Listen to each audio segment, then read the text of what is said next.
A picture? What the?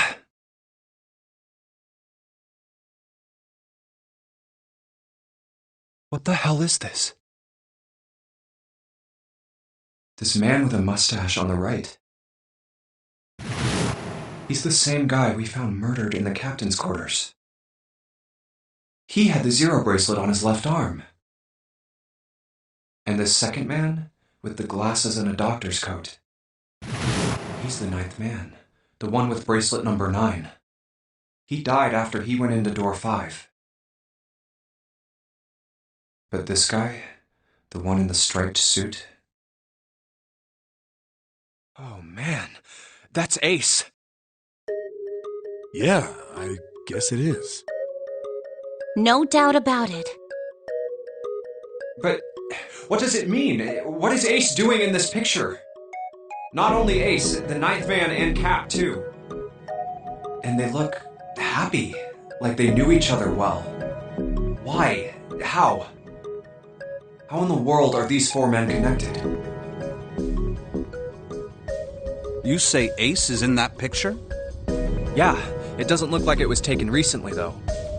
Ace, the ninth man, and Cap all look about 10 years younger.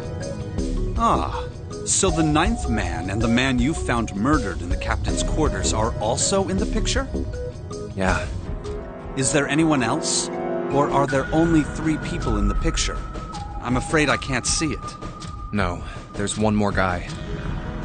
He's got kinda long hair, he looks smart but a little cold. He's the only one I don't recognize.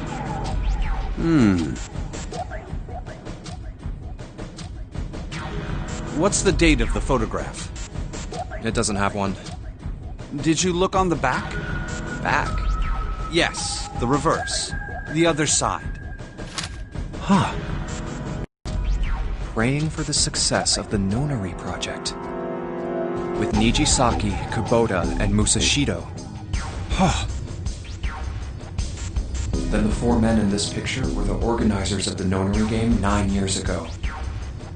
That means Ace, the ninth man, and Cap were all responsible for making it happen. But I feel like I should be more shocked about this. It's almost as if that's just how things were always supposed to be. Why?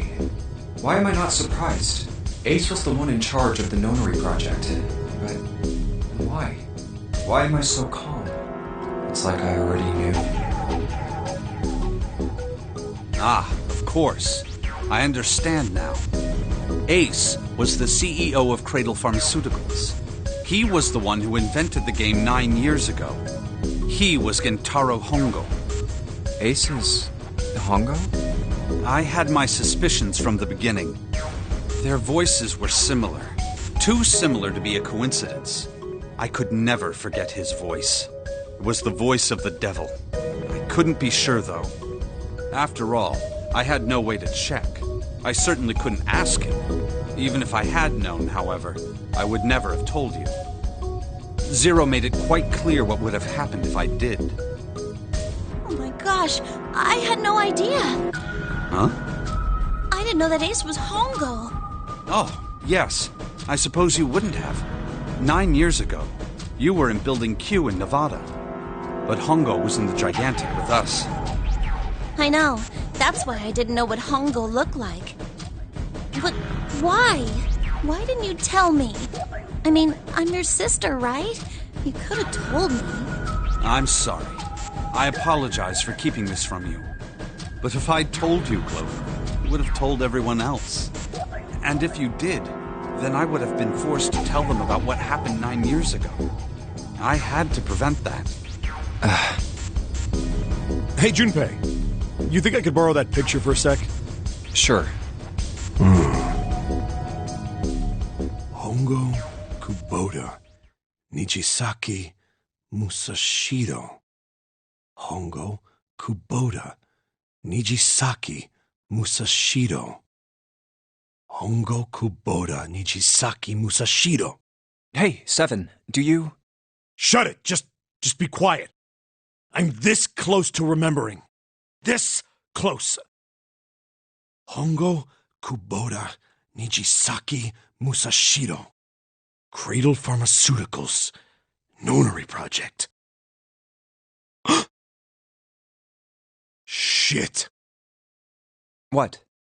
What's wrong? Holy shit, this is nuts. What's nuts? I remember Remember what? everything. Everything? Yeah, I remember all of it. My memory's back. I remember what happened before I got snatched. What? Let me tell you what happened. Like Snake said, Ace is Hongo from the right. The other three are Musashido, Nijisaki, and Kubota.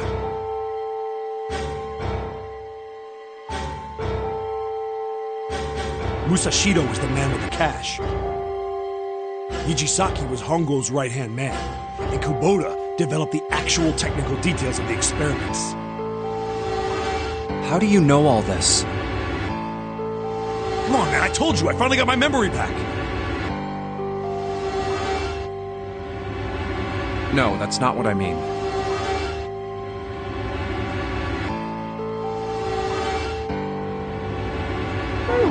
I'm trying to ask you why you knew all this stuff in the first place, before you forgot it. You really want to know? Of course. Me too.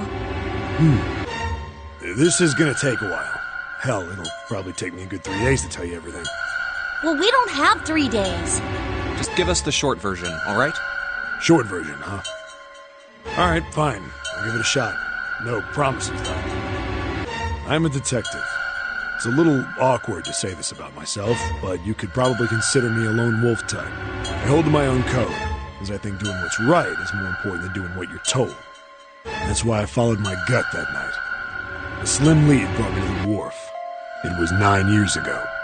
The wharf had been cold as fuck, and I could barely see squat. I was investigating a mess of kidnappings, all of them children. It all had one thing in common. A history of visits to one particular hospital. A hospital under the management of Cradle Pharmaceuticals. And my investigation had turned up evidence that Cradle had been involved in the kidnappings. After a little sweet-talking, I managed to finally get a real lead from someone inside Cradle. My source told me this. Tonight, a ship is set to take the children to a large passenger liner docked offshore. So I headed to the wharf. In the shadows, I searched the harbor until I found the ship he was talking about. There was a bunch of movement there. Men in black suits, many of them carrying large bags. The bags. There was something about the way they moved as they were carried. No doubt about it. There were human beings in those bags. I moved before I realized it. I came out of hiding with my gun already in my hand. Don't move. I felt metal touch the back of my head. Drop the gun. I could kill you right now. It'd be easy to get away with it, too. Just tie an anchor to your feet, and no one would find you for a week. But you know what? The fish here would love a meal. I kept digging the metal thing into my skull. There was nothing I could do. I did what he said and laid my gun on the ground. Then suddenly, there was a sharp pain in my neck. A needle. A drug? That was my last thought. My face hit cold concrete. I was out like a light after that.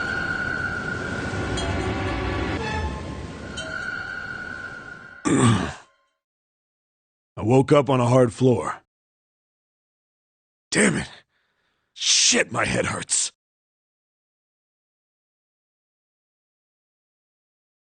I did a quick once-over of the room. Where am I? A small, shabby bed, a dirty sink, a toilet with no privacy. I'd seen it countless times as a cop. I'm in a cell, huh? Facing the toilet was a door set into the wall. I was still pretty woozy, but I made my way over to it. I pushed and pulled on it, but...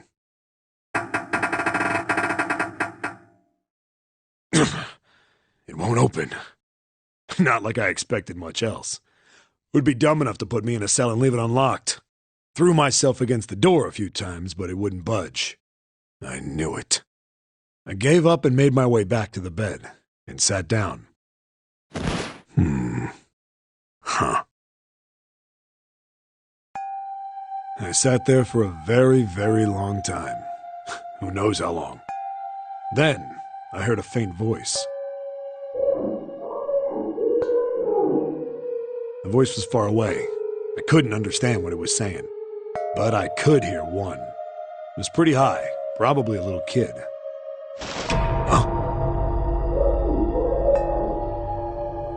No, it was several. I hear 5, or 6, maybe more. Where are they coming from? I pressed my ear to the wall and tried to listen through it. No, that's not it. Left. It's coming from under the bed? I hauled on the metal frame and flipped the thing over. There it was. The bed had hidden an air vent under it. The hole in the wall was covered by a metal grate. I dropped flat on the floor and peered through the grate. I couldn't see shit, but I knew it in my gut. This was where those voices were coming from. Hold up. Why are there kids here? But then when my inside man told me, popped into my head. Tonight, a ship is set to take the children to a large passenger liner docked offshore. Whoa. Am I on that ship? It didn't matter. All I knew was I had to get to those kids. I checked out the metal grate. Could I fit?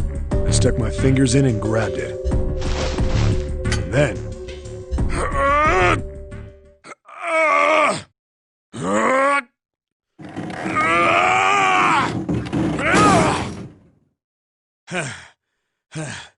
Yeah!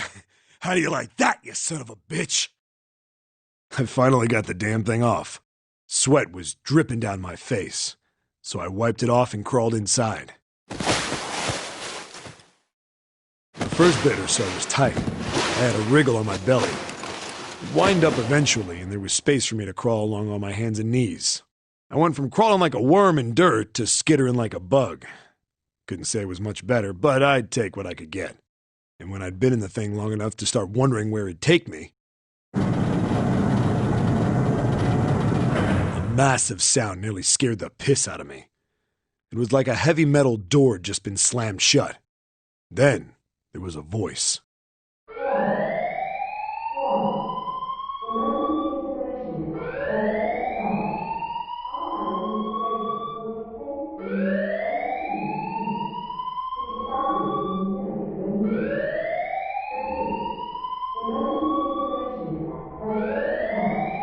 What? I wasn't sure what it meant, but anything with incinerator is bad news. Then, almost as if that was a cue, I heard a mess of young-sounding voices. A bunch of them were straight up screaming in terror, and all the sounds together made a howl that made the hair on my neck stand straight up. Damn it! What What the hell is going on here? I scrambled through the duct as fast as I could. I made a giant racket, but I didn't care at that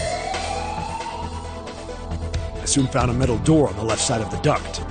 The kids were screaming on the other side. I found it. I yanked the handle and threw the door open. I almost ripped the metal off its hinges. What the hell is this place? I couldn't believe what I saw. The room had a dome up top, and there had to be about 9 walls, all the same size. Up in the ceiling was an upside-down funnel, almost like a chimney. I looked down.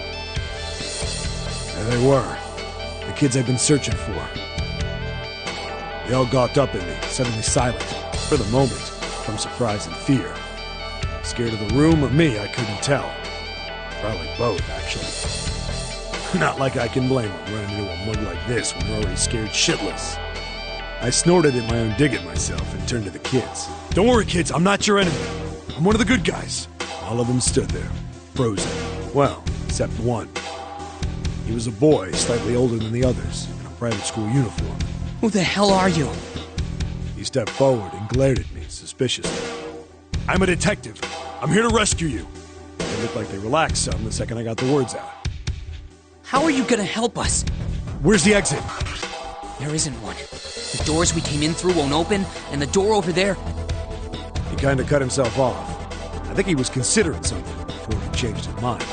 Anyway, there's no point. We can't all get out of here. If we don't get out of here, we're gonna be burned to death. Burned to death? Can't you hear it? That voice said the incinerator's gonna start up soon. So...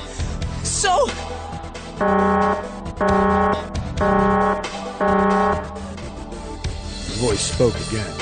Incineration will begin in 15 minutes. They only had 15 minutes. I looked back down at the kids. Looks like a good 20 or 30 feet to the floor. No way I could pull them up. Too big of a distance for any of us to reach. What the hell was I gonna do? But then I got an idea. Wait right there. I'm gonna be right back. What? Where is he going? Are you just gonna leave us here? They just got frightened again. I'm not the best at that kind of thing, but I tried to reassure them with a smile. Don't worry, all right? I'll be back, I promise. So just stay calm and wait right there. Got it? I didn't wait to hear them respond. There wasn't time. I had to hurry. Well, as fast as I could on his hands and knees. Didn't take me long to get back to my cell. Still no way out of it, but I had a plan. I needed something from the room. When I got it, I dove back into the hole and took off towards the incinerator. Then... Sorry to keep you waiting, guys. I tipped out the doorway and dropped down the rope I brought with me. Back in the cell, I'd torn the bed sheets into strips and tied them together to make a rope. It was sloppy, but it got the job done. All right, just tie that around yourself, okay? I'll pull you up one at a time. Right! Huh. Wait a sec. Something was off. There were more of you before. Where'd the rest of you go? The boy in the uniform answered. I let them go on ahead. We opened the number 9 door and they left. What? You're telling me you opened that door? That's what I said! Then what the hell are you doing here? We couldn't go with them. Why not? Look, the only people who can go through the numbered door... He was in the middle of explaining when...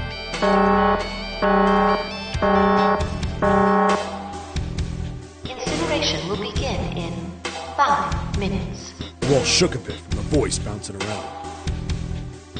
Look, that can wait, all right? Just get us out of here! Right! I grabbed onto the rope. The first one I pulled up was a girl with a ponytail. Next was a girl with a red necktie. A boy in a jacket came after. He said he'd climb up on his own. The boy in the uniform was the last up. Like the other kid, he climbed up the rope himself. He looked pretty scrawny, but I guess he was stronger than he looked. He moved fast, but when he was almost to me, we heard some knocking. Everyone looked at the door. It had a thick, square window set into it. On the other side, an angry face was staring in. God damn it! What's going on here? Why is the room empty? Where the hell are those fucking kids?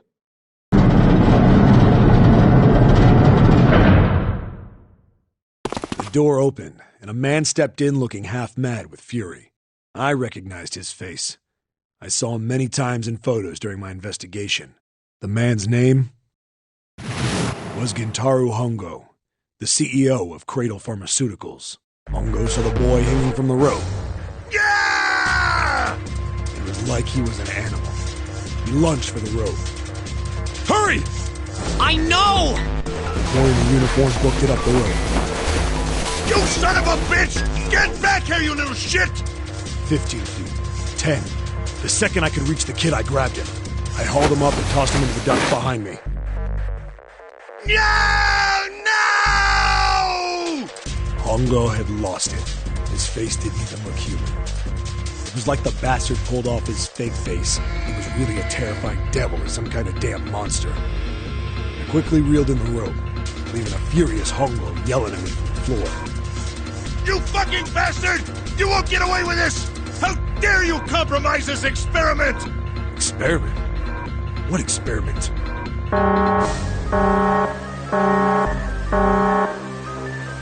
Incineration will begin in 1 minute. Hey, old man! What the hell are you doing? Hurry up! The boy in the uniform was trying to get my attention. I may have thrown a salute in the raging asshole's face before I closed the door behind me. I went to going back to the cell, so we went down the other direction instead. After about 30 feet, we came across another duct on the left. This one was heading down. Everybody nodded and took turns sliding down it. The duct emptied us out into a narrow hallway. There was a door on either side. The one on the left was a normal double door. But the one on the right was familiar. It had black and yellow stripes, and a device next to it on the wall. A plate on it read, Incinerator. Incinerator? Yeah, that's where we were. It was the girl with the red tie who answered me. We were inside an incinerator? Yeah, Hongo might still be there. It looks like it's been shut off, though. Wait, what? If he's still in there... Yeah, that's not good. That meant we better. We gotta get out of here. Go to the other door, hurry! The kids started running, and I was close on their heels. The other side of the door was a large spiral staircase. Run! Didn't need to tell them twice. Up and up and up.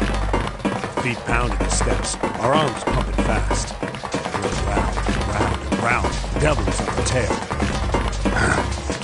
The stairway kept going. We passed a couple of landings when the boy in the uniform suddenly spoke. Something's up. Akane's not catching up to us. Akane? My kid's sister. The girl with the red necktie.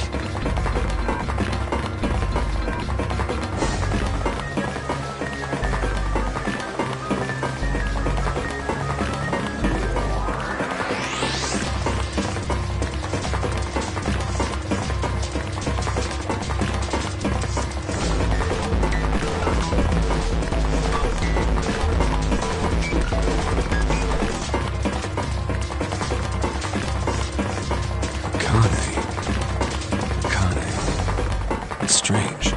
I didn't remember seeing that name on the list of missing kids. Hey! Akane! He kept his hands around his mouth and yelled. Maybe we outran her. The boy in the uniform skidded to a stop. I stopped too. So did the other two kids. When did we do that? Well, we passed a couple big rooms on the way here. Maybe she took a rest in one of them? No, that's impossible. Sorry, Grandpa. You keep going. I gotta go look for her downstairs. He turned to go. Hey, kid, wait! God damn it, I said wait! I don't think the kid even heard me. Fuck! I spun around to the boy in the jacket, and the girl with the ponytail. I'm going after him. You two keep going, all right? Got it? The girl nodded and ran up the stairs. The boy... I'm going with you. I didn't have time to argue. I just nodded and took off down the stairs. I could hear him following me. We ran all the way to the bottom floor, calling for her. Akane was nowhere to be found. God damn it, where the hell did she go? I could tell the kid was frustrated. And then suddenly... Help me! Somebody help me! We heard a girl's voice. Akane! The boy in the uniform threw open the door and leapt into the hallway by the incinerator. We rushed in after him. I couldn't for the life of me believe what we were seeing. That bastard Hongo had Akane by the arm and was forcing her into the incinerator. Come on, goddammit, move! No, I don't want to! Let me go, please! Let go of me! She planted her feet squarely on the floor and was struggling to get away. But Hongo was bigger and stronger. She wasn't gonna win. Akane! My brother roared with anger and charged toward Hongo. Help me! Ah! You're too late, idiot! Hongo lifted Akane bodily into the air and threw her, still fighting him, into the incinerator. Before we could even blink, Hongo had leapt through the door after her. We saw him land inside.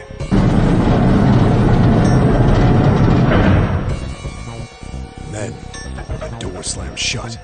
We ran to the door. We did everything we could think of to get the thing open. But Fuck! It's no use! The goddamn thing won't move an inch!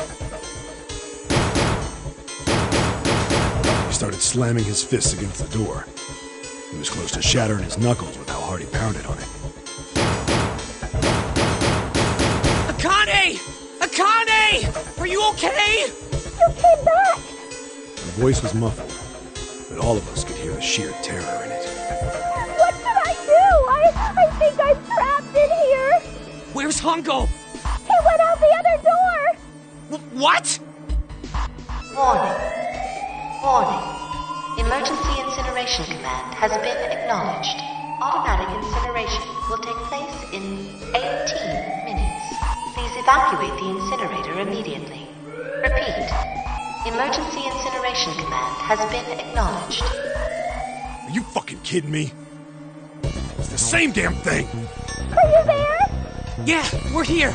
Just hang on, alright? We're gonna figure out a way to save you. His words would have seemed like a sick joke to her if she'd been able to see how white and bloodless his face was right then.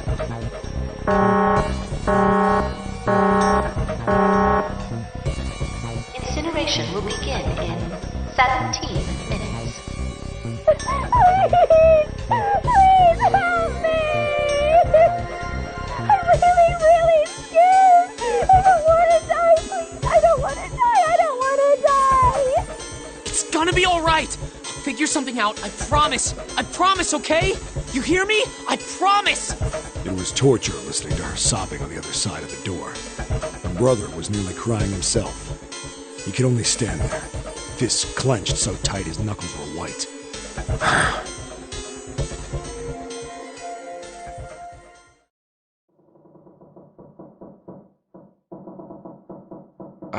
What happened then? Come on, man. Put yourself in my shoes. It doesn't end good. You think I want to remember that? Then... Yeah. Shit. If I'd known it was gonna be like this, I almost wish I hadn't remembered. Hey, are you sure? Huh? Look, I don't want to ask this either, but there's something I don't get. So if you could just tell me, did that girl, Akane, really... Yeah, I'm sure. There wasn't anything we could do. After a while, the countdown ended, and we heard something... burning.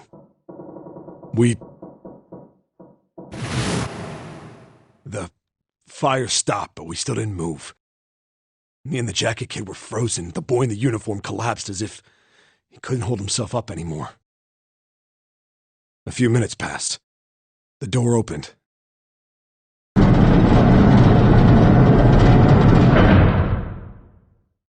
The boy in the uniform tripped over his own feet running in. We followed, too numb to speak. The air in the incinerator was hot. Every breath made my lungs feel like they were on fire. It was like standing on hot asphalt. The air was wavering, and in the middle of the room, there it lay. The kid's legs were shaking so bad, I don't know how he managed to walk. I couldn't see his face, but his body somehow looked empty. Finally, he reached it. He fell to his knees as his legs gave out on him. And then...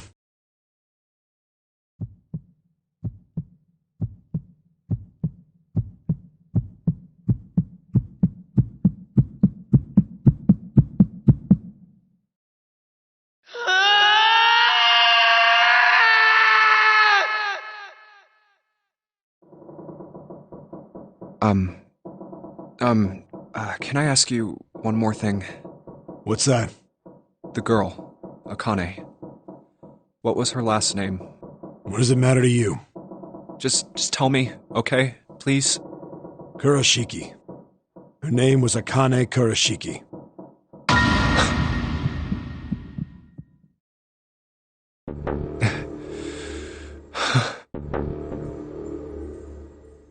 You were there that day, weren't you? The tall kid in the jacket. That was you, wasn't it? Yes, it was. You are correct, Detective. Don't misunderstand me. I told you before how Zero threatened me. There was nothing I could do. I couldn't say anything about what happened 9 years ago. So you're saying you're not working for Zero, right? Of course not. Clover, what about you? Hey, come on! You really think I'm working with Zero? I told you before, you idiot! I was in Nevada, in Building Q. I did hear that a detective rescued the kids on the boat, but I didn't know it was you. Well, I guess I believe you. All right, let me ask you another question. Santa's real name is Aoi Kurashiki. He's Akane's brother. You know that? No, I didn't. Did you? Well, yes. I know Aoi Kurashiki was her brother. But I didn't know he was Santa. At least not from the beginning. 9 years ago, he was in the middle of puberty. His voice is entirely different now. I'm ashamed to say that even my exceptional hearing wasn't able to make that connection. As such, I had no reason to think Santa was Aoi. When did you figure it out? Clover told me that Santa might have been one of the subjects of the initial experiment. It was only a short while ago, while we were leaving the library. When she told me that, I had a feeling.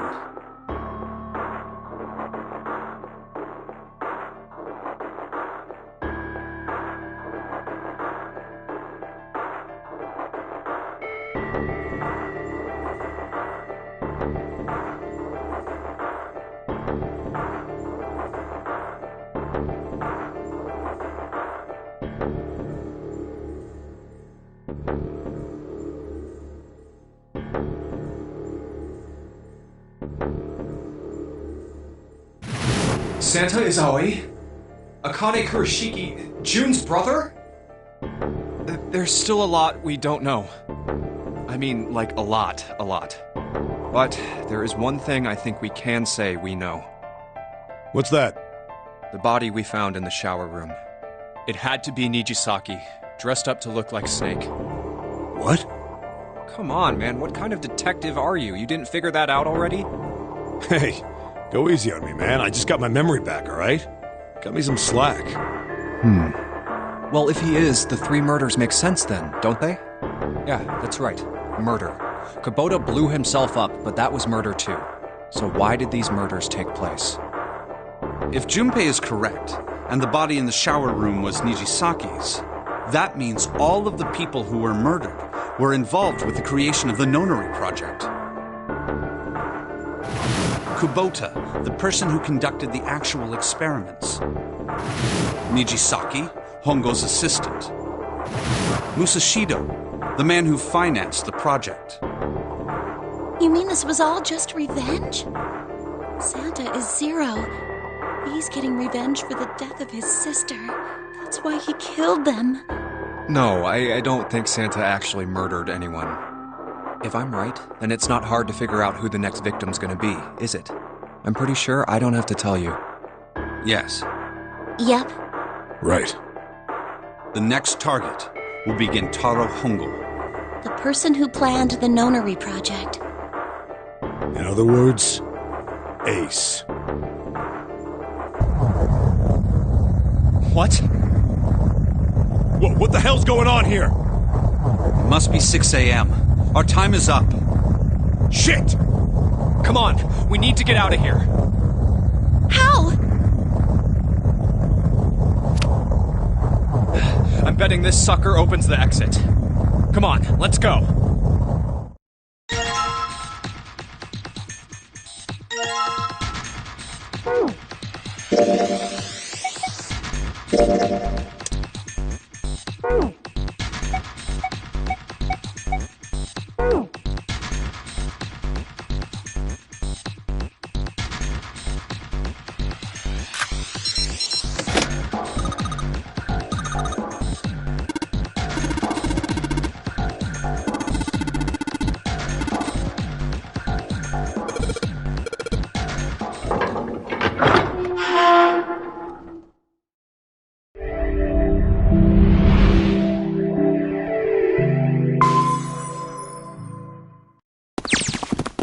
Huh. I think the shaking stopped.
It would seem so, but we are yet to be out of danger. You're right. Let's hurry. This exit needs the Uranus card, too. Hey, Junpei! Yeah, I know. All right, it's open. Let's go. Okay, Neptune Key, let's see if you work. Yes! I think it unlocked. It says incinerator. So this is the incinerator. This is the first time I've seen it from this side, but yeah, I think so. Then there ought to be a lever near the door. Yeah, right here. Pull that and the door should open. Got it.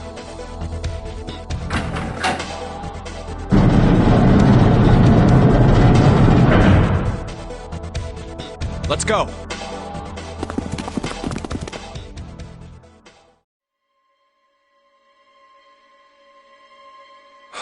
What the hell is going on? What's wrong? Are you okay? Jumpy, you came to get me. Of course I did. I made a promise. I'm so glad you're here. So glad. Hey, what happened to you? I'm fine. I just fainted. I wasn't feeling very good. I'm feeling a lot better now, though. Are you sure? Yes. I just need to rest a little longer. I'm sure I'll be fine. You shouldn't worry about me. Santa. Hey, where is it? Where's the gun? You hide it somewhere? I don't have it. I got sucker punched and they took the gun. What? Who took it? What? Isn't that obvious? I took the gun. Ace. Just what the hell do you think you're doing, Ace? Or maybe I ought to say Gentaro Hongo, CEO of Cradle Pharmaceuticals?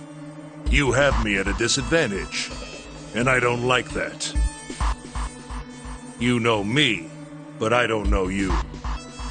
Do you have any idea how much I've suffered? Can you even begin to understand my pain? The pain of prosopagnosia, right?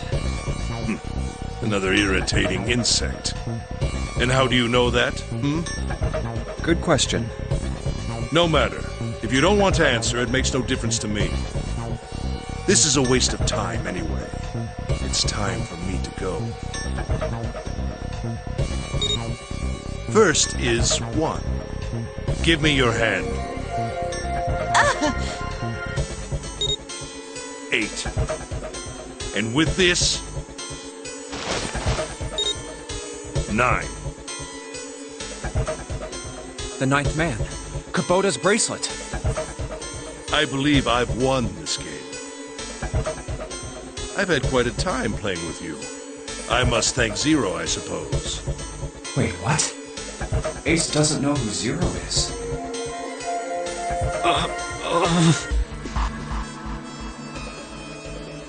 What the hell are you planning, Santa? At any rate, this game ends now.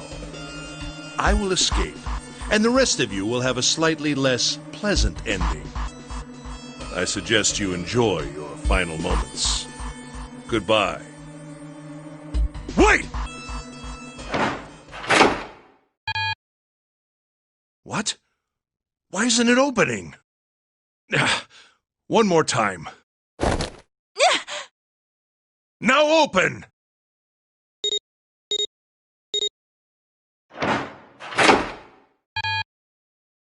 No! What is this? Why? That digital route should be 9! It has to be 9! Then why? Why isn't it opening? Now! No!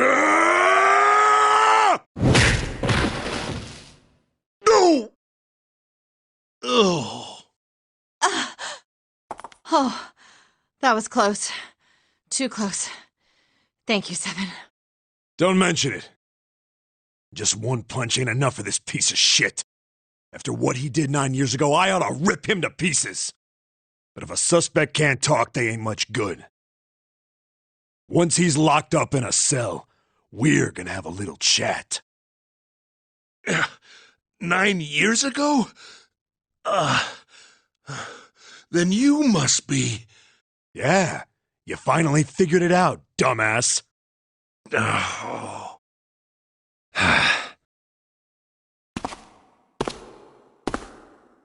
Ace. You killed Kubota, Nijisaki, and Musashido, didn't you? Wait, Nijisaki? Oh, right. You don't know yet. All right. We'll just go through them in order then. Let's start off with Kubota. You talked to Kubota and managed to convince him to go into door 5 alone. You killed him without making it look like you killed him. The way I figure it, you had 4 motives. 1. In the nonary game, the number 9 is dangerous. Whoever had the 9 bracelet could join whatever team they wanted. Adding 9 to any number doesn't change the digital route. Which means that number 9 could do whatever they wanted. You wanted to remove that threat as soon as possible. 2. You wanted the number 9 bracelet for yourself, so that you could make use of its power. In fact, you did use it in the murder of Nijisaki. 3. Even if his number hadn't been 9, Kubota was a problem. He knew your past. He knew what had happened 9 years before.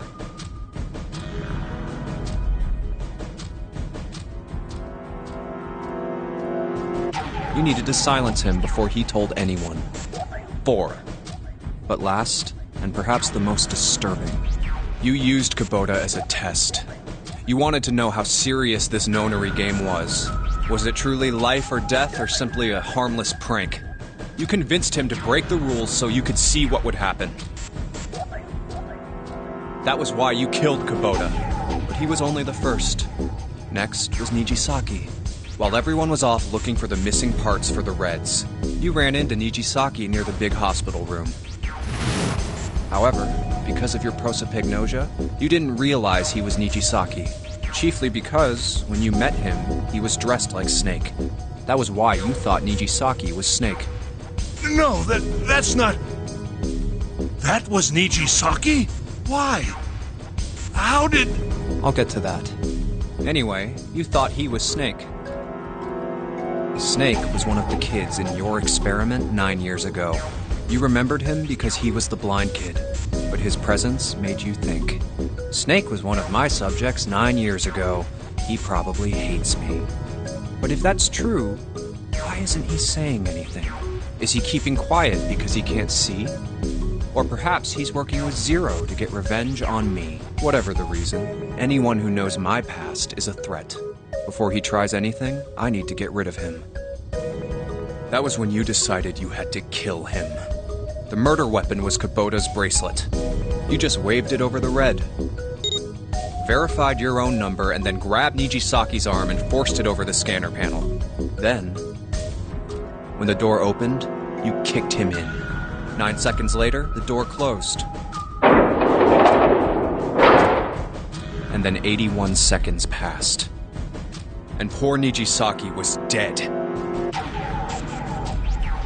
And you mean to say Snake is still alive? Sorry to disappoint you, but I'm as good as new. Thank you for killing the wrong man, but I can't say I like knowing that you wanted me dead.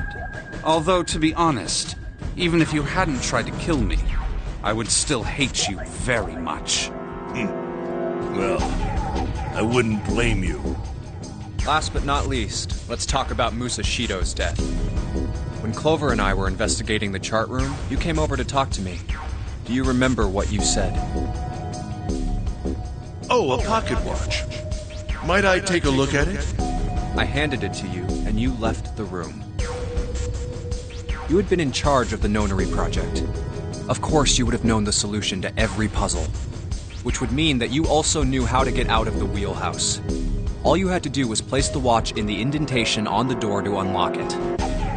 With the door open, you could enter the captain's quarters. Musashido was there.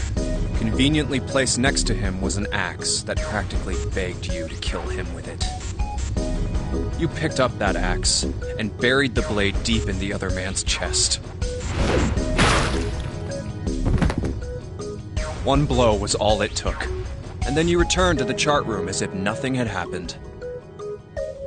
There was something I wanted to speak with you about, Junpei. Could you come with me for a moment?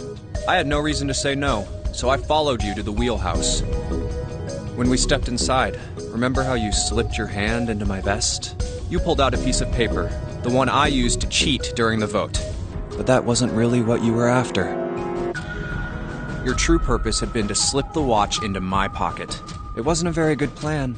Had way too many holes, and someone saying the wrong thing could have brought it all down around you. You must have been desperate. But what made you willing to risk it all to do it? Ace, Musashido's murder is the only one I don't understand. You obviously did it. But why? Because of this. What's with the paper? Just read it. Let's see. Number 1, there are 2 ways you might survive this ordeal. The first is to win the Nonary game. The second is for you to confess your sins of 9 years past. I have prepared a camera in the captain's quarters. The images captured by that camera will be streamed through a satellite and distributed across the world. Simply look into the camera and repent. Once you have confessed everything, I will release you from this ship. To make your confession more credible, I have left you a witness in the captain's quarters. Perhaps he will confess with you. The decision is yours. Do as you please. Zero. When I awoke in that room on D-Deck, I found that in my pocket. That was why I chose door 1 when we voted. If I went through that door, I knew I could get to the captain's quarters. As you said, I knew how to enter the wheelhouse. My plan was to find the pocket watch before anyone else. If I could, then my alibi would be set. At least, that was the plan. Unfortunately for me, you got to it first. That sleight of hand was the best I could manage on short notice. You meant to kill him from the beginning, then? Musashido, I mean. I only knew Musashido was the witness after I reached the captain's quarters. I asked him, and he answered. He seemed groggy. Perhaps he had only just awoken from sedation. I suppose Nijisaki was in much the same state. He seemed confused and disoriented when I encountered him. But yes, you are correct. I intended to kill him from the beginning, even though I didn't know who he was. I proceeded to the captain's quarters in order to remove this so-called witness. Ace, you figured it out, haven't you? You were being manipulated. Yes, so it would seem. I was little more than a puppet, in many ways. Everywhere I went, everything was already prepared. The Reds in the large hospital room were dismantled. Nijisaki was dressed like Snake. There was an axe in the captain's quarters. Musashido was delirious from the anesthetic, so he couldn't fight back. Nijisaki as well. In retrospect, I can't understand how I could have fallen into such a simple trap. But yes, this was a trap. It was Zero's trap. And I fell for it, hook, line, and sinker. I did everything he wanted me to do. Yeah. By manipulating you, Zero was able to kill 3 people and keep the blood off his own hands. All of this was revenge for what happened 9 years ago. That's why this nonary game happened. Am I right, Santa? Huh? What the hell are you talking about? I don't know any... Ain't no point trying to play dumb anymore, Santa. Actually, I guess I should call you Aoi Kurashiki, huh? My memory came back to me, kid. You're Aoi Kurashiki, no doubt about it. Never thought I'd be back in this room talking to you. But hey, I guess this was all part of your plan, right? After all, the person who planned the nonary game this time around was Zero. And Zero's you. Looks like you really do have your memories back, huh? Well, I guess there's no point in hiding it then, huh? Yeah, you got me. I'm Aoi Kurashiki. I was one of the kids in the nonary game 9 years ago. I made it out.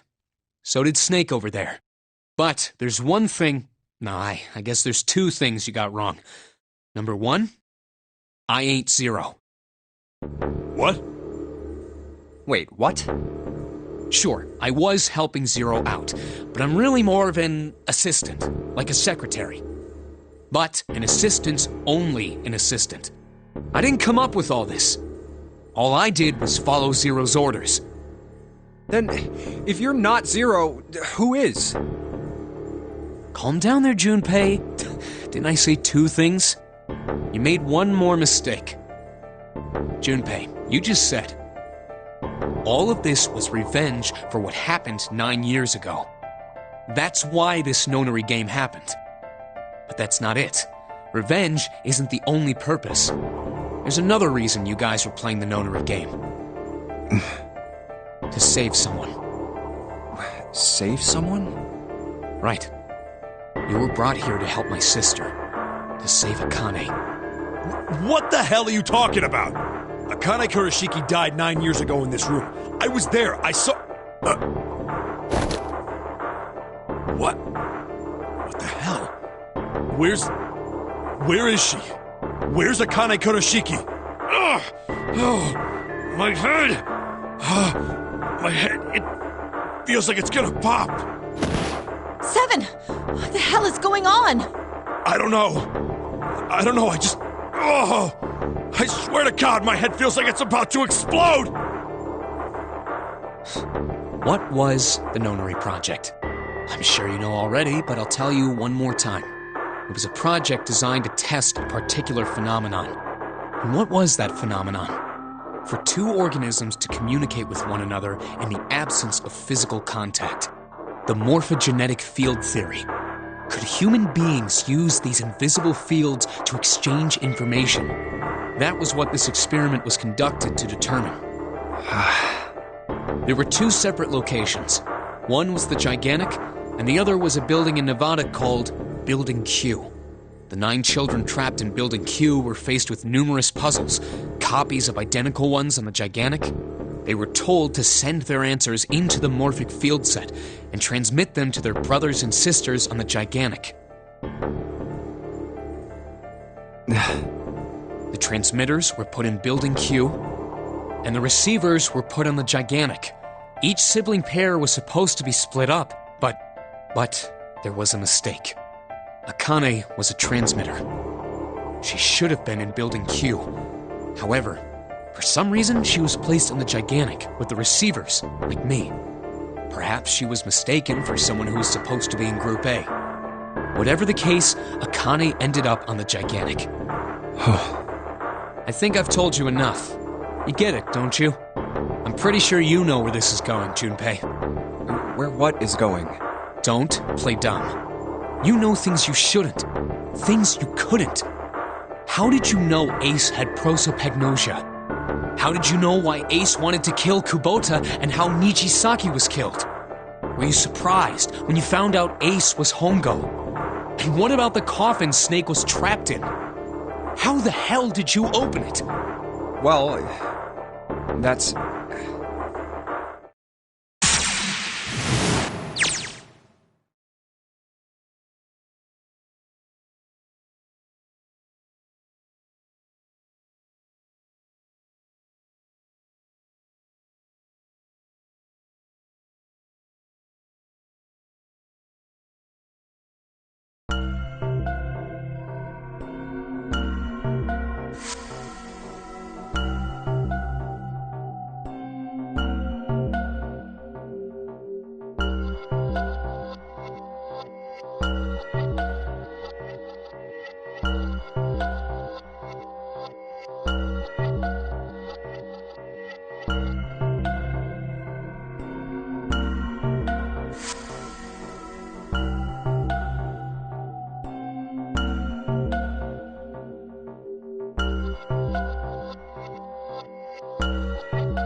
Santa!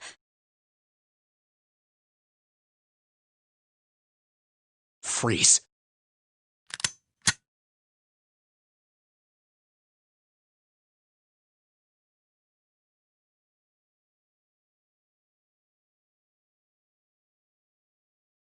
Get up.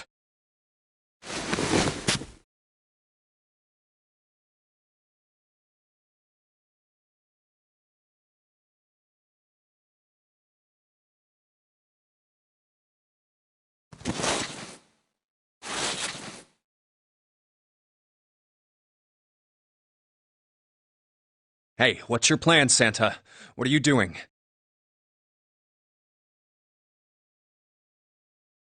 Didn't I tell you? I'm Santa Claus. It's time for me to go make a wish come true.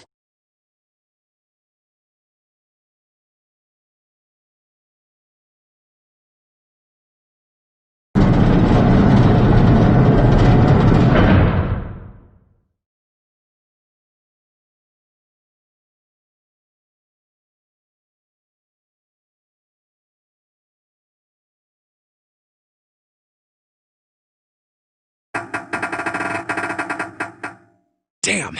Well, it looks like this door isn't opening anytime soon. Oh, you mean we're trapped? So it would seem. What the hell is Santa trying to do? Oh my gosh! Oh my gosh, what? Have you considered where we are? There can really only be one thing Santa would do now. No. No, you can't be serious.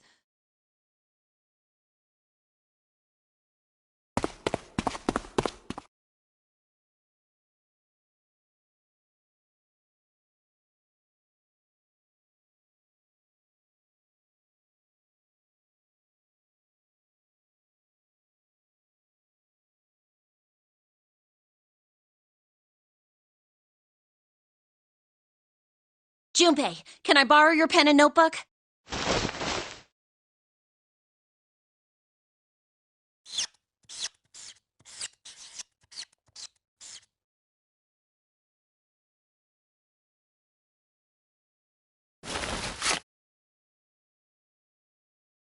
What the hell are you doing, Clover? Give me that!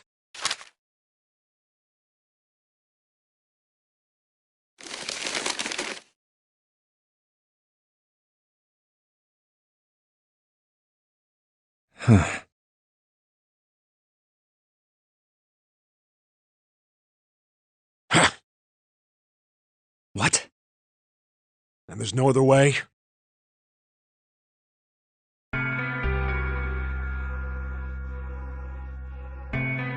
It's okay. Go. Lotus. Come on, you know we can't do that. Oh, don't give me that. I'm sure you'd love to get rid of me. God damn it, you idiot!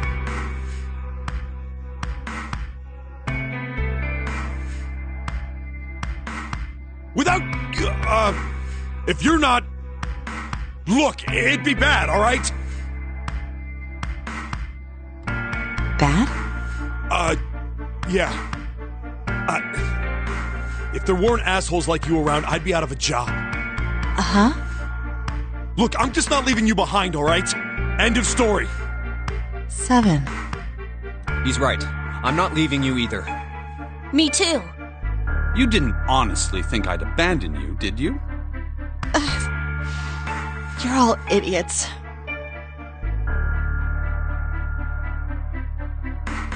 That being said, however, I doubt we would be able to open the door anyway, even if we were to leave Lotus behind. Huh? Why? I trust you remember what happened to Ace? I couldn't, see exactly what happened, but I was able to guess what he was attempting to do earlier at the Red. Oh, yeah. No! What is this? Why? The digital route should be 9! It has to be 9! Then why?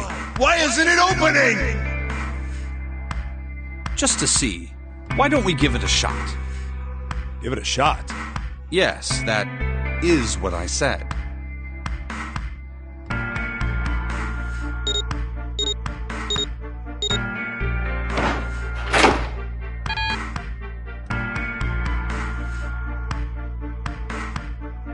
You were right.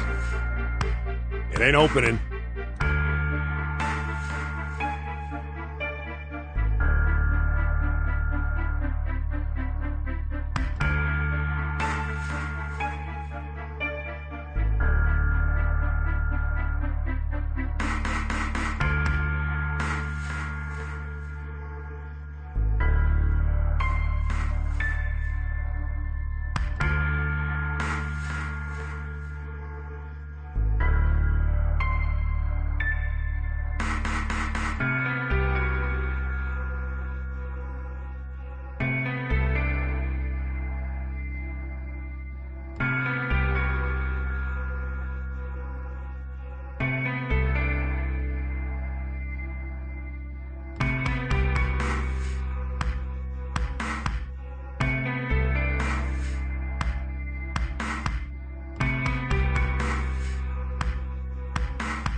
but it did open 9 years ago.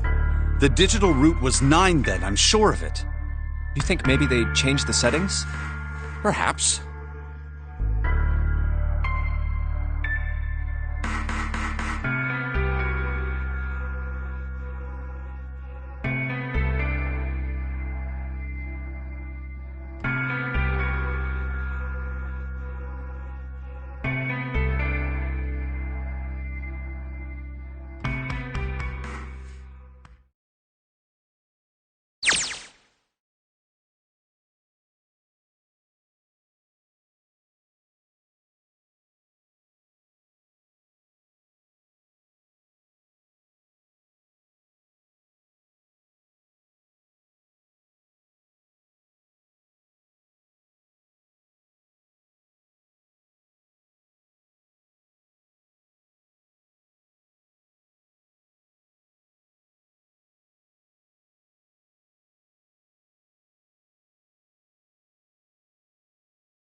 Come on, over here!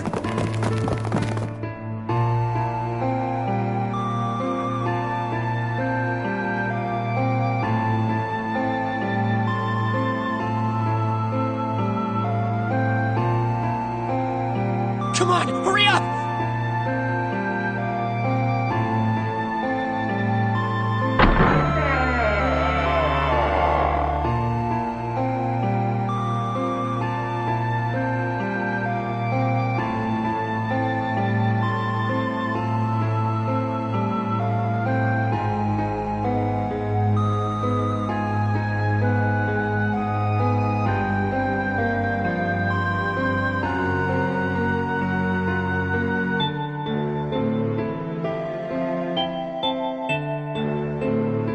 Hello?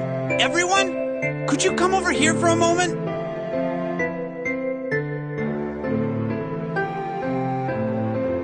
I have a little sister. She is very important to me. Right now, she is over in Building Q and is desperately trying to send information over to me. Her name is Clover, and today is her 9th birthday.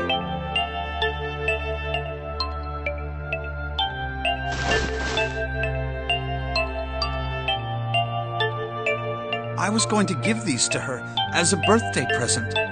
I was outside picking them when I was abducted. I'm sure I've already told you, but I am blind. For a man who can't see, collecting 9 of a very specific plant is, well, it is difficult. But my sister means a great deal to me, and I hope that these would show her how much I cared for her. Since it's her 9th birthday, I thought 9 4-leaf clovers would be appropriate. Every one of you has a brother or a sister in Building Q with Clover. For their sake, we have to survive. We have to get off this ship. Do you understand? If we're going to do that, there are 3 things you have to remember. We need trust and love, and we have to have faith in one another. If we can take all 3 of those to heart, then I promise that good luck will come our way. Did you know that the leaves on the 4-leaf clover mean faith, trust, love, and luck? Those words are leaf words. So if you believe what I've told you, and you understand, then I want you each to have one of these. They're a promise between friends.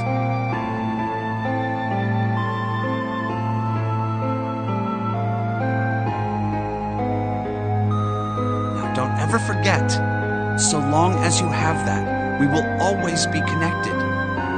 Do you understand?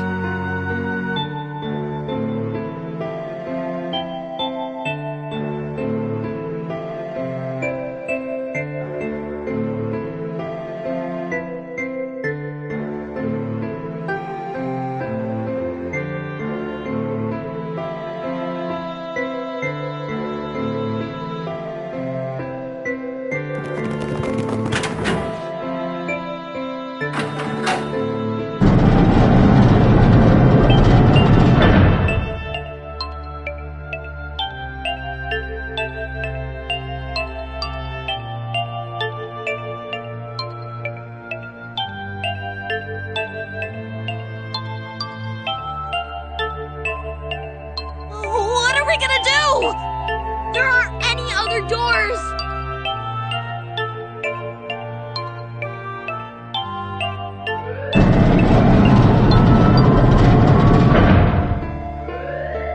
Warning. Warning. Emergency incineration command has been acknowledged. Automatic incineration will take place in 18 minutes. Please evacuate the incinerator immediately. Repeat. Emergency incineration command has been acknowledged. What? What's happening? What did that thing say? That didn't sound good.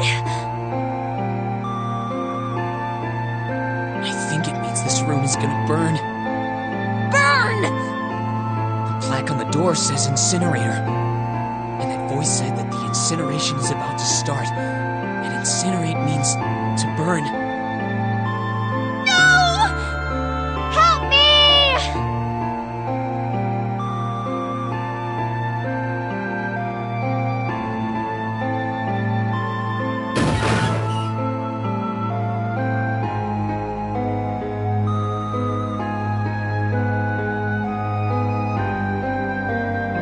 Don't worry, kids, I'm not your enemy. I'm one of the good guys. I'm a detective. I'm here to rescue you.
Did I drop Jumpy's present?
There it is!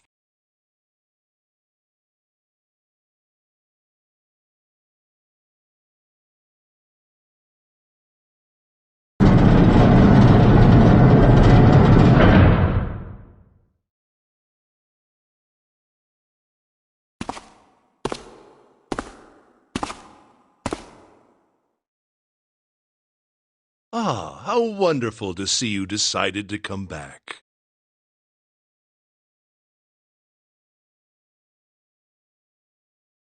Come with me. We must continue the experiment.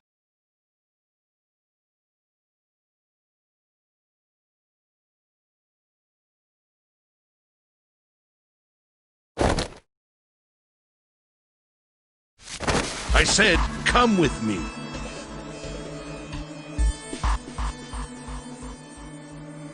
No! Stop! Let go of me! Let go!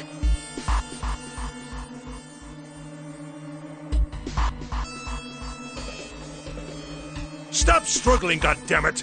Do as I tell you!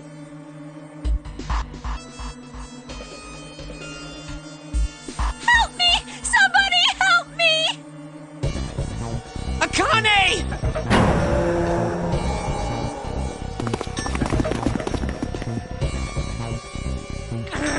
Akane! You came back! Ah! You're too late, idiot!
Akane!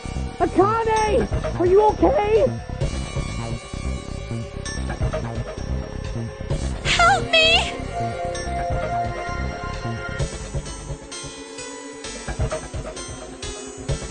What should I do? I think I'm trapped in here! Where's Hongo? He went out the other door! What? Warning. Warning. Emergency incineration incineration command has been acknowledged.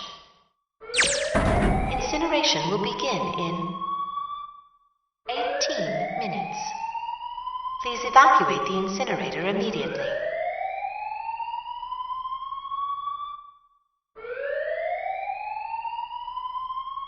I knew it! It's starting. Santa started the incinerator. Fuck! Man, I never thought I'd hear that damn voice again after 9 years. What the hell? What the hell? What in God's name are you talking about? It's 9 years this and 9 years that, and when it's not 9 years something, then you're talking about some sort of fucking experiments. You aren't making any sense. I'm sorry, Lotus, but we really don't have time to explain it right now. I promise, I'll tell you everything once we get out of here. But... Incineration will begin in 17 minutes. You know what that means, right? Incinerate means burn! What kind of idiot do you think I am? I know what incinerate means. Well... God damn it! Okay, fine. I won't ask anything else. Talk about whatever you want. But you have to do something for me. 7, figure this out. What? Why me? Just shut up and stop this thing. How the hell? There has to be some sort of emergency shut-off button.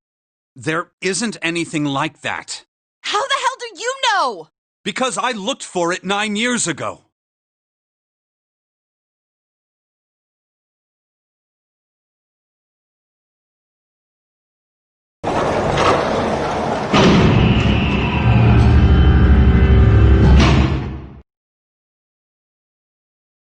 What the hell is that? What is that?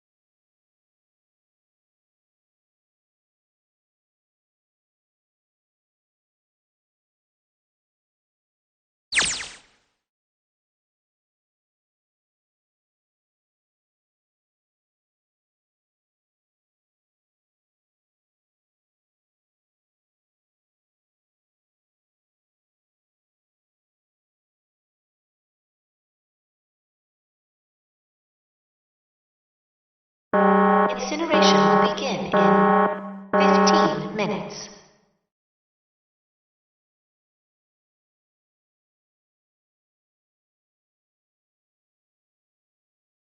Hey, move!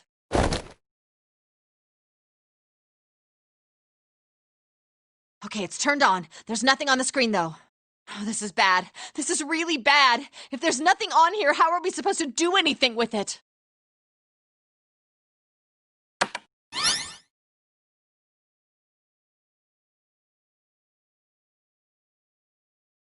What is this? What's up? It looks like some sort of puzzle.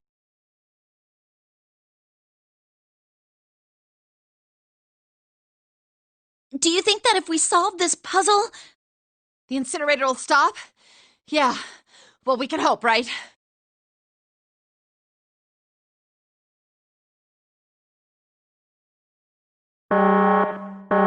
Incineration will begin in 13 minutes.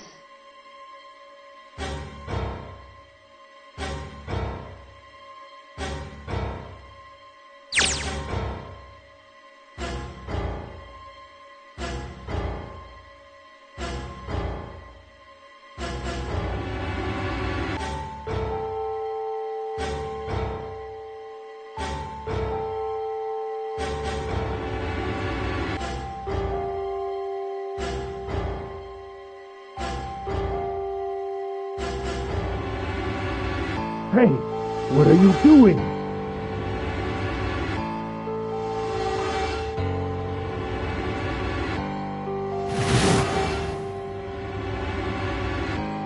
Oh, don't know what to do. It's simple, really. But I suppose I might as well tell you. Just solve the puzzle on that machine.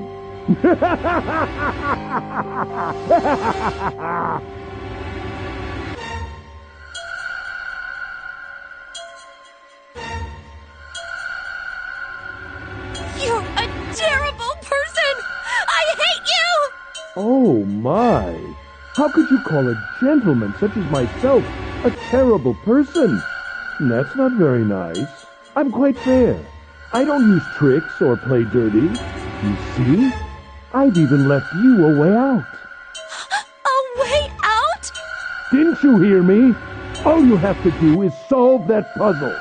Do that, and you can stop the incinerator. What's the point of stopping it? You'll only capture me and make me do this all again. I'm not going to listen to you. If you're just going to throw me back in here, I might as well just die now. My goodness, haven't you listened to anything I've said? I told you, I'm a fair man. Huh? If you solve the puzzle, the verification function of the red will in turn activate. If this experiment is to deliver valid results, there must be a chance of success. If you succeed, you will escape. The verification function of the red?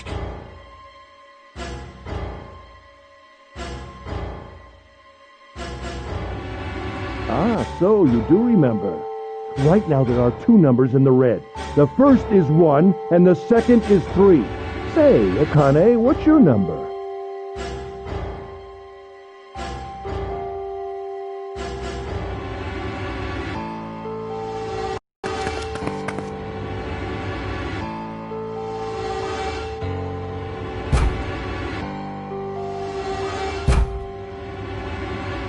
You really aren't one for listening, are you? I've already told you, didn't I? Once you solve the puzzle, the verification function of the red will activate. In other words, if you haven't solved the puzzle, you can't enter your number. What kind of fool are you? Why are you doing this? You could never understand. You don't know what it's like to spend every day surrounded by monkeys. Now start the experiment. Solve the puzzle. I can't! I don't know how! Of course you don't. Isn't that the point? You understand, don't you? Access the morphogenetic field and find the solution. I can't! Then you'll die. You'll burn alive. It's gonna be quite hot in there in a few minutes. I imagine it'll be very painful.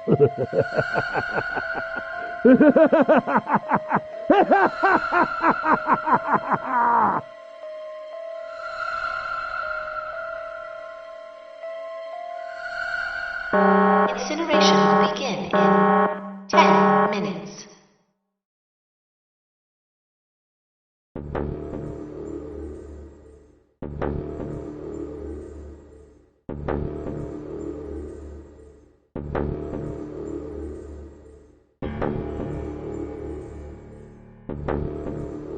I can't.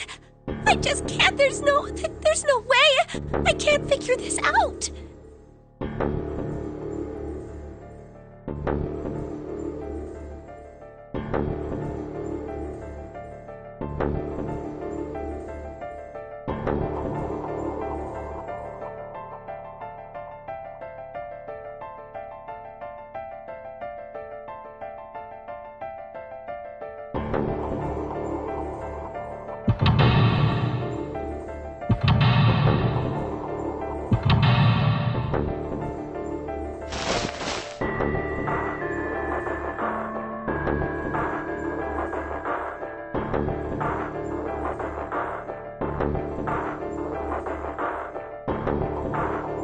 Help me!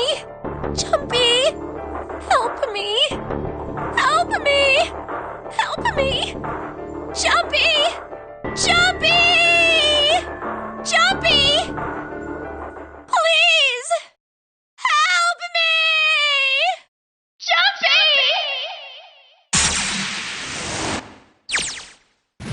Akane?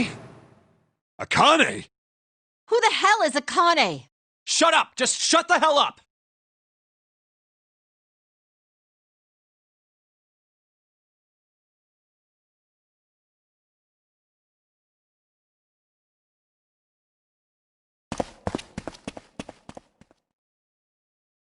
Akane!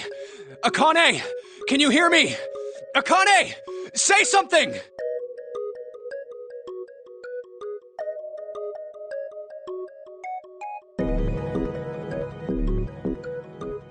Akane!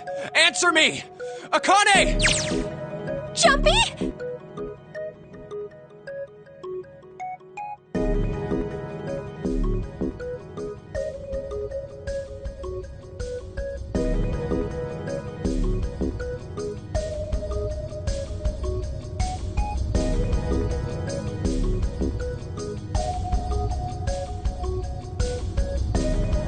Jumpy? Akane! Jumpy!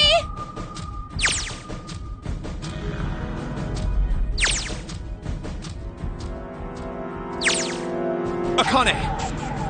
Akane!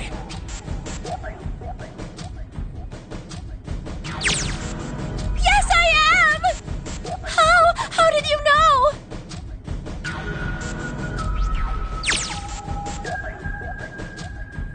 Right. There's only one way to help her. You were brought here to help my sister. To save Akane. Incineration will begin in 7 minutes. Jumpy, we don't have time!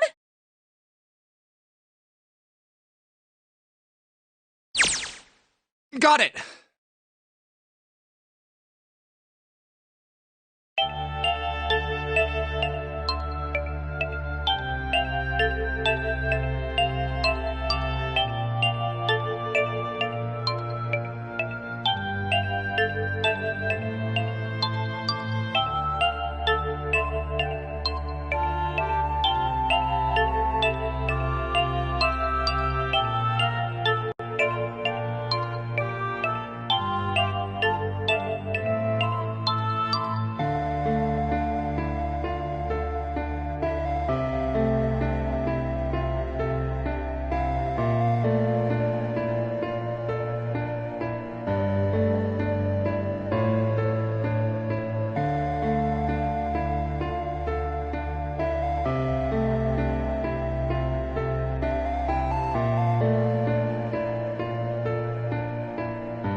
Incineration will begin in 6 minutes. Jumpy! Yeah, I know. Just hang on, alright? I promise I'll get you out of there. I'm not gonna let you die. I promise. So don't worry, alright? Just give me a few minutes, okay? Okay.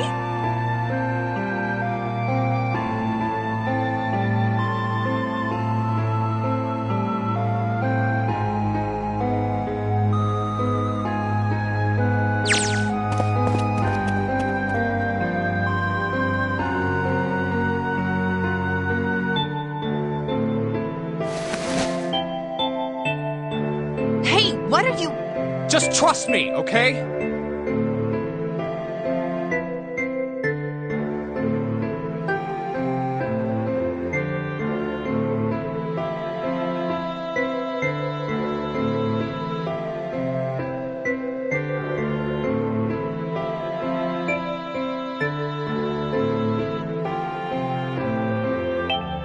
Just think of what I did all those times before. I'm gonna do this on my own, with my own mind. I'm gonna solve this problem.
Yes, that's it!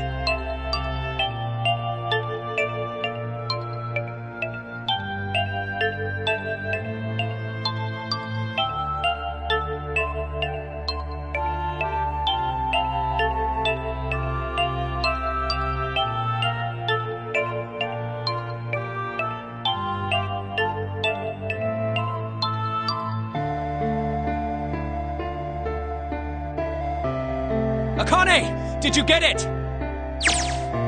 Yes, I did! I solved it! I mean, really, you solved it for me, but I copied everything you did! Now I just have to press enter! Then what the hell are you waiting for? Push it! Okay, I will!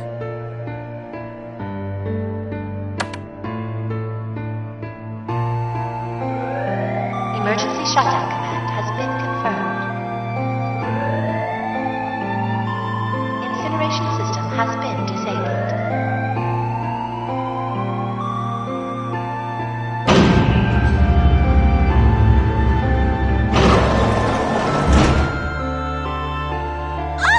Jumpy! It worked! It worked! The incinerator shut down! It worked!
Whew.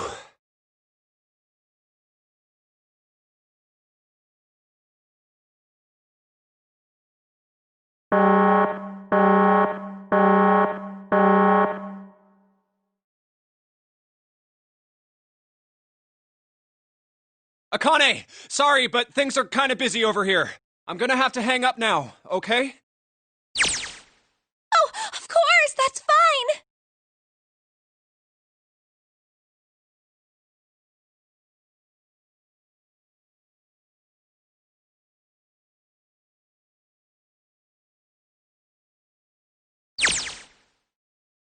Now.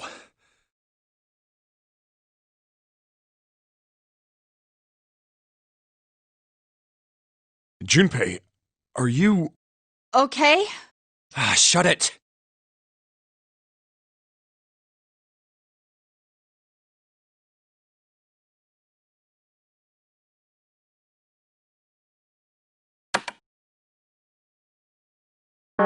Incineration will begin in 90 seconds. It doesn't sound like it's stopping. What the shit? Why isn't it stopping?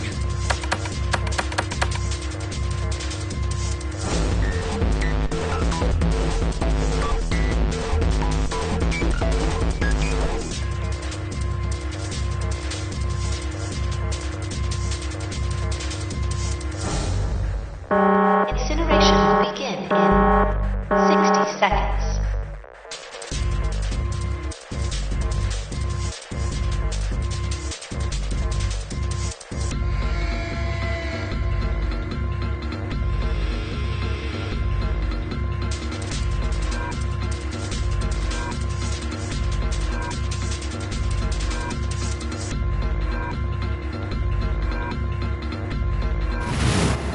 It is hidden, but an exit can be found. Seek a way out. Seek a door that...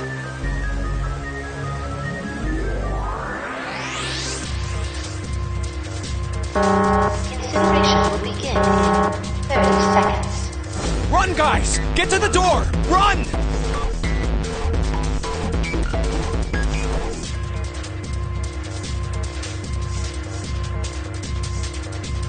Quick! Verify your numbers on the red!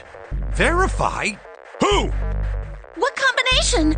All of us! We all need to verify! Why? You really think this is a good time to ask questions? Just do it! Incineration will begin in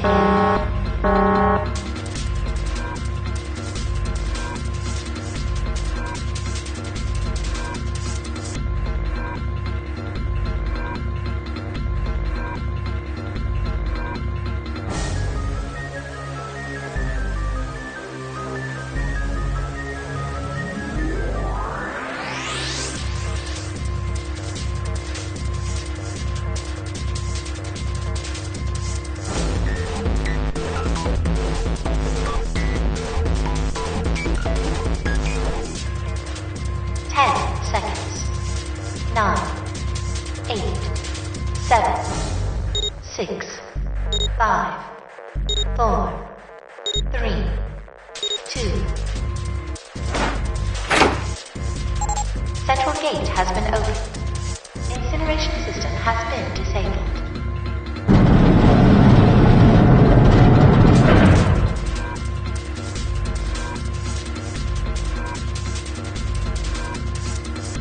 Hurry! We've only got 9 seconds before the door closes! Go, go, go!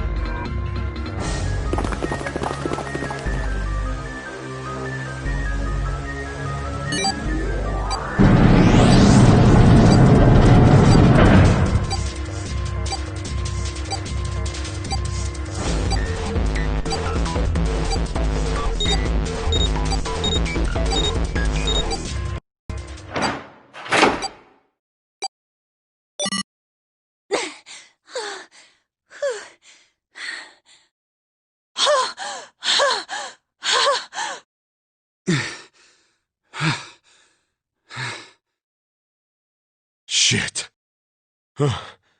Looks like we made it, huh?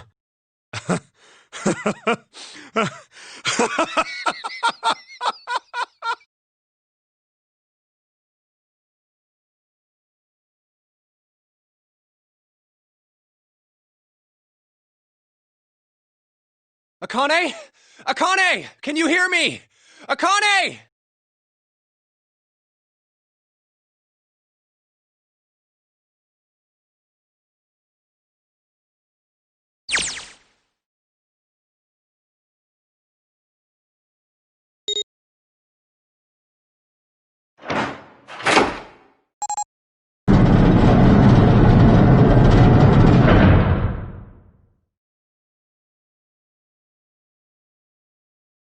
Akane! Oi!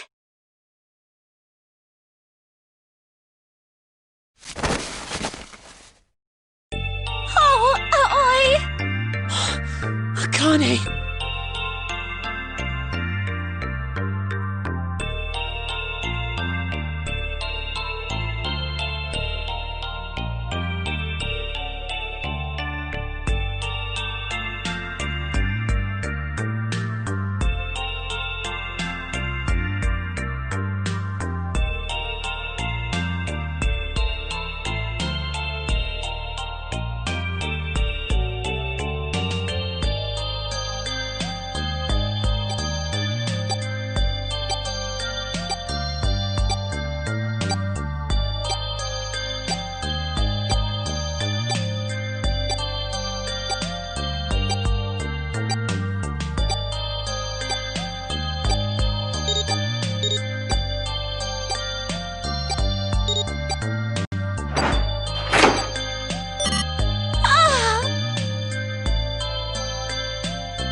Let's get out of here. If we don't book it, we might run into Hongo again.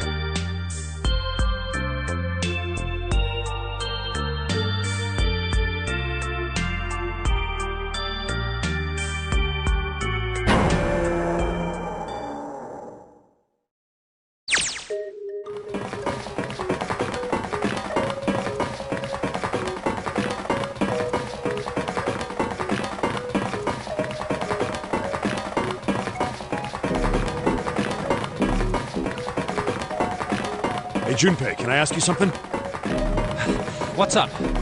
That door, the one with the 9 on it. Why'd it open? Yeah, all 5 of us verified our numbers on the red. 2 plus 4 plus 5 plus 7 plus 8 is 26. That makes our digital root 8. It shouldn't have opened. That's not like you, Lotus. I thought you would have figured it out already. Huh? Why? Because you were the person who taught me about the idea of bases. Bases? Yeah. What are the 2 numbers in base 2?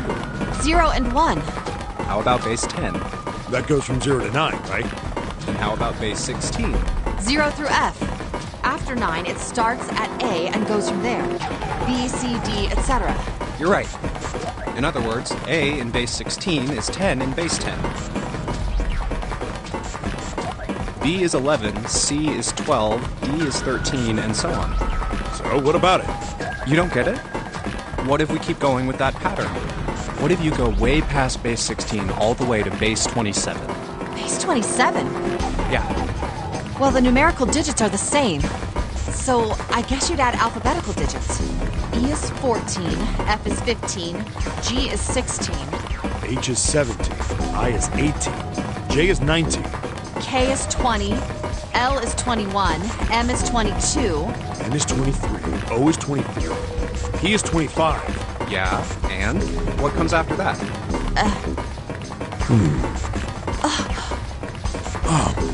Q. 26! And what does that mean? There wasn't a 9 on the door. It was a Q! A fucking lowercase Q! Yep, that's pretty much it. I guess to put it another way, you could say that it was a 9 in base 10, but a Q in base 27.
All right, I'm gonna open it. Yeah. Yes. We're finally here. Please do.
No way. What? It can't be. This is...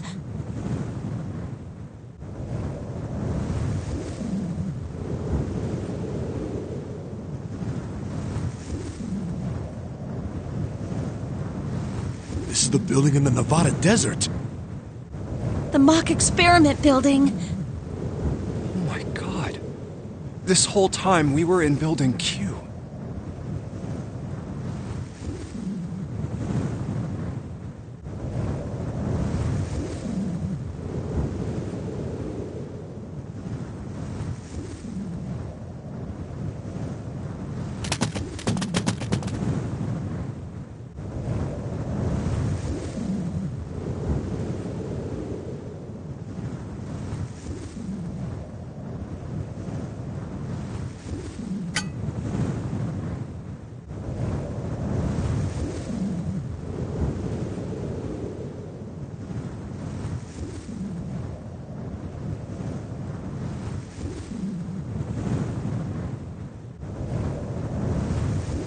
Akane.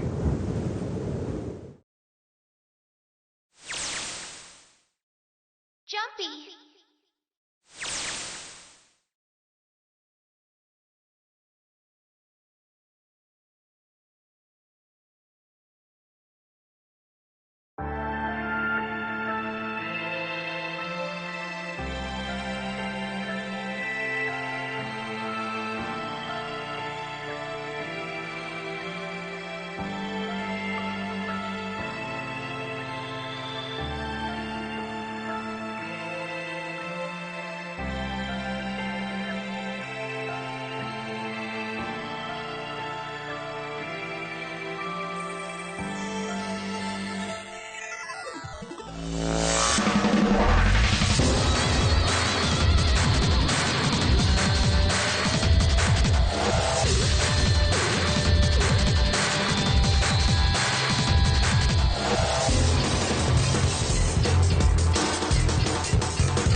Are you okay?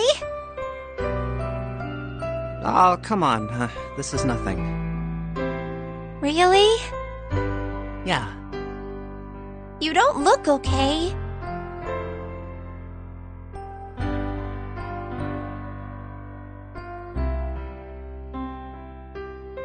How does it look then?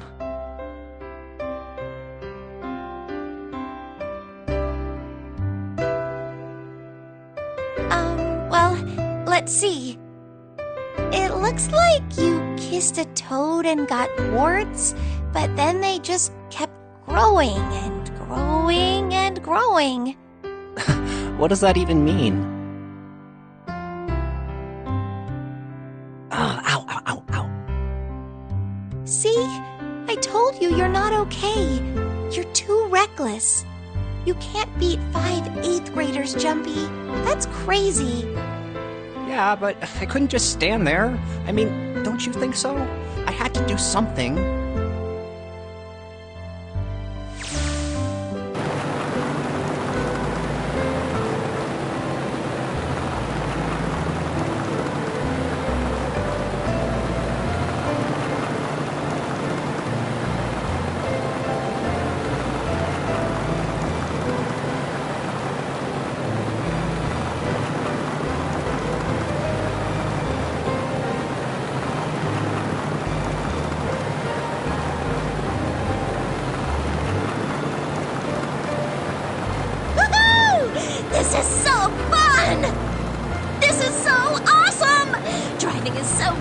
there's nothing around. And there's no speed limit. Hey, Clover, watch those bumps, all right? This car jumps even a little, and I think I'm gonna get crushed to death. Hey, shut it. I can't help if I'm big, all right? Suck it up. Why don't you drive, Seven? I'm a cop. I ain't gonna break the law. He doesn't have an international license. Yeah, but you could have sat in the passenger seat. Oh, hell no. There's no way I'm giving this seat up. And Clover, there's no need to slow down. The car Santa and June are in should be somewhere down this road ahead of us. Yeah, I saw some fresh tire tracks going out. There's no doubt about it. Then we've got to hurry if we want to catch them, don't we? Sure thing.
What the hell are you doing?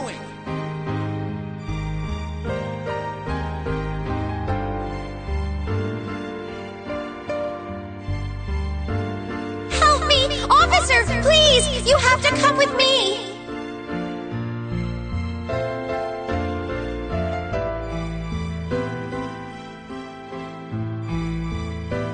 You couldn't run away after you threw the kitty to me?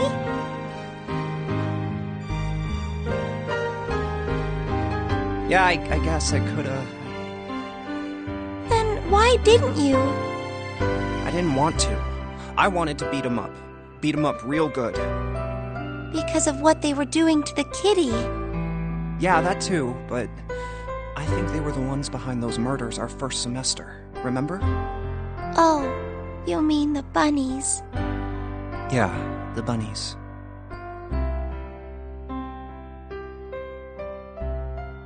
They asked me what elementary school I was from, so I told them. And then they said they'd do the same thing to you that they did to the rabbits.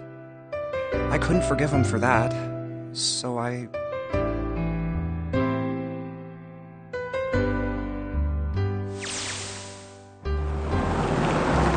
Hey, there's still some stuff I don't get. Like Ace. Well, guess I should say Guitaro Hongo. Why did he create the Nonary Project? Anybody? Any ideas? Why don't you ask him yourself? He's still in the trunk, I assume?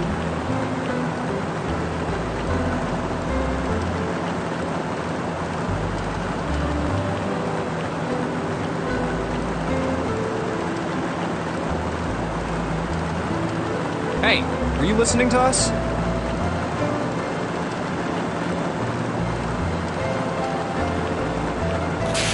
Come on, I know you were. Answer me.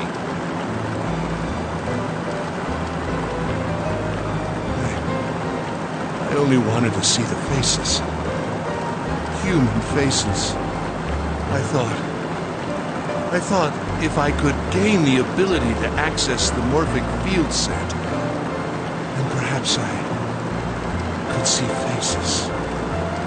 By peering into people's minds, you could understand how they were processing the expressions of others. That's it? Yes, if you want to put it simply. But if you are looking for a more philosophical answer, I can supply that as well. You see, the human collective consciousness...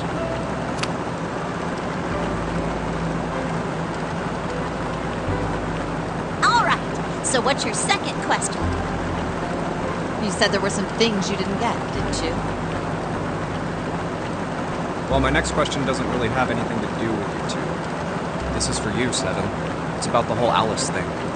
What's the deal with that? Well, you see, 9 years ago, after I escaped from the Gigantic, I kept going after Hongo on my own. Then I'd catch him when he finally slipped up. During the course of my investigations, I learned a lot more about the Gigantic. I also found out about Bourdain and Alice. You're not really answering my question. Was there actually a girl who wouldn't melt at room temperature?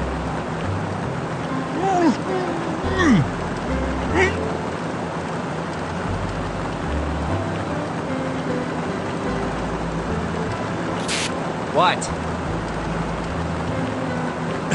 Alice doesn't exist.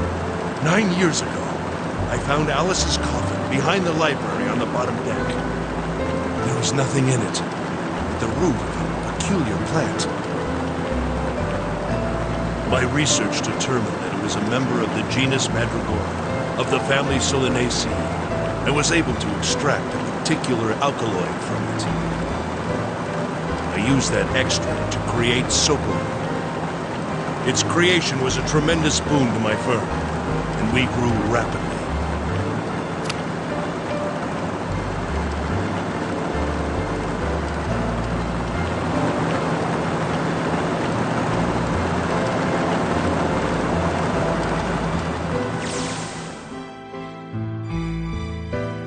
Here, this is for you.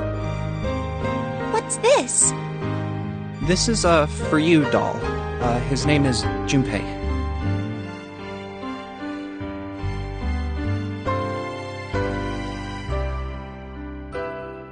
Jumpy, are you sure it's, for you, doll? Huh? Yeah, the lady at the shop said so, that means it's for you, right? Are you sure it's not a voodoo doll? Wait, what? That's... Oh, man. Oh, man. Well, it sure looks like a voodoo doll. I mean, you do know what a voodoo doll is used for, right? Yeah, I guess calling it Junpei isn't a very good idea, then. Why are you giving me this anyway? It just seems really sudden. You know how after June, we aren't gonna get to see each other too much? I mean, we're gonna be in different schools, and... I just thought I'd, Oh, okay, well, how about we call it June, then? Okay. So, I wanted to give you this. You sound like some sort of tribal chief in a bad movie. Yes. I, head of tribe. This doll, traditional charm of tribe. So I give this. It me. So we always together. Oh, Jumpy. If something bad, then hold and pray. I go wherever you are. So here, take. Thank you. Thank you so much, Jumpy.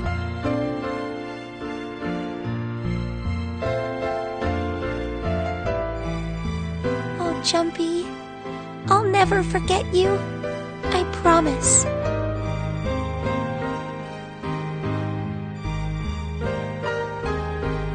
I'll never forget you either.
over there. There's somebody next to the road. What?